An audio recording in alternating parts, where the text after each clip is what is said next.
mızrağın tadını yaşadık ama tabii ki kayak maalesef sağlık problemlerinden dolayı yapamıyorum. Burası Erciyes'in acemi kayak pistlerinden biri ya da acemi kayak pisti. Az önce de söyledim, çok güzel bir hava denk geldi şansımıza. Değerli Veysel Hocam, nasılsınız? Sağ olun efendim. Çok teşekkür ederim. Erciyes Kayak Merkezi'ne hoş geldiniz efendim. Hoş bulduk. Şimdi ben hiç kayak yapmayı bilmiyorum. Geldim, görüştüm. Nasıl başlıyoruz, neler öğreniyoruz? Elbette ki şöyle, tabii bilmediğiniz gayet doğaldır. Biz de eğitim ve öğretimini veriyoruz. Öncelikle kişilerin ekipmanlarını hazırlıyoruz. Giysiydi, işte kayak malzemeleriydi veya snowboard malzemeleriydi. Dolayısıyla tabii ilk öğrenilen için burada adlandırdığınız gibi sizinki de öncedenki acem pisti diye adlandırıp düz araziden başlatıyoruz teknik hareketlerimizi. Orada düz alanda, düz arazide nasıl durulur, nasıl yavaşlanır, vücut hakimi, anatomimizi nasıl üzerinde hakimiyetini kurabiliriz, bunları veriyoruz. Yani öncelikle bir insana kayaya gelince nasıl yavaşlayabilirim, nasıl durdurabilirim, ya buna biz kar sapanı diyoruz.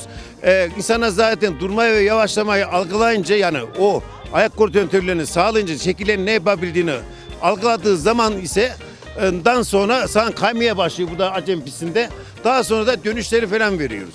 Kayanın hiçbir yaşı yoktu. Bizler tecrübemize istinaden de yıllarca 3 yaşından 80 yaşındaki olan kişilere kayak eğitim ve öğretim veriyoruz ve çok güzel de verim alıyoruz. Kendileri de çok güzel bütün pistlerden öncelikle başlıyorlar tabii. Ondan sonra geliştirerek konumlar, teknik hareketleri kaymaya başlıyorlar.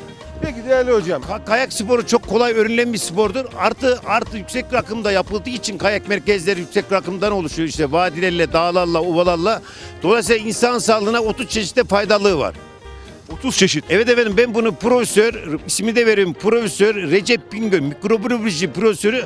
Türkiye'de belki yani diğer profesör hocalarımız da mutlaka çalışma yapıyor ama ben özellikle işimin gereği böyle çalışma yaparak insanlarda şunu söylüyorum. Sağlıklı yaşamaları için, reçetesiz ve doktorsuz yaşamalar için dağlara gelmelerini bekliyorum efendim. Şimdi Veysel Hocam, ben böyle geldim. Erciyes'te kayak öğrenmek istiyorum.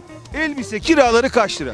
Elbise kiralar şöyle, mod olarak tabi kullanıyoruz. Kayak montları 30 TL, kayak pantolonları 30 TL, kayak takımı 60 TL. Kayak takımının içinde ayakkabısı, kaya ve batonu var. Yani 120 lira bir gitti. 120 lira. Yani şöyle diyelim, benim konseptime uygun şekilde yani kas, gözlük, eldiven, mont, pantolon, ayakkabı, kayak, pantolon dezi 180 TL. Bu saatli.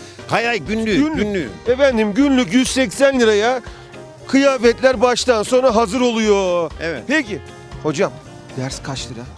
Ders şöyle efendim, bu Kayak Federasyonu'nun belirttiği bir fiyatlardır. Biliyorsunuz Gençlik Spor Genel tabii ki, Kayak tabii ki. Federasyonu vardır.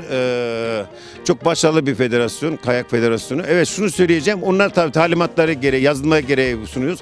Biz kişi 250 TL saati eğitimi ve öğretimin, 2 kişi 320 TL, 3 kişi olursa 410 TL. Peki kaç dersten sonra biraz da yeteneğimiz varsa şu muhteşem Erciyes'in pistlerinin, karının, doğasının tadını çıkartmaya başlarız? Şimdi şöyle ki efendim, tabii insan anatomisine bağlı. Bazı insan vardır hemen algılayabiliyor veya Beni düşün, en şöyle yeteneksizini söyleyeyim. düşün. Efendim şimdi şöyle söyleyeyim. Tabii dünya yaşamda her şeyin bir hazırlığı vardır. İnsanlar kendine ön planda bir mesela kız sporlarına gelecektir. Bunun fiziksel olarak bir fitness salonunda falan hareket halleri vardır. Yani kaya uygun şekilde teknik konumları vardır. Yani vücudu daha esnek hale getirmek için. Buralara giderlerse veya buz pateni yaparlarsa veya diyelim hiçbir şey de yapmazsa bir insan 1 saat, 1,5 ve 2 saat içerisinde durmayı, yavaşlamayı yaparak, sağa sola dönüşleri yaparak kaya öğrenmiş oluyor. Yani kayak derken sadece kas sapan, teknik konumu söylüyorum. Kas sapanı, sağ ve sola dönüşlerini söylüyorum.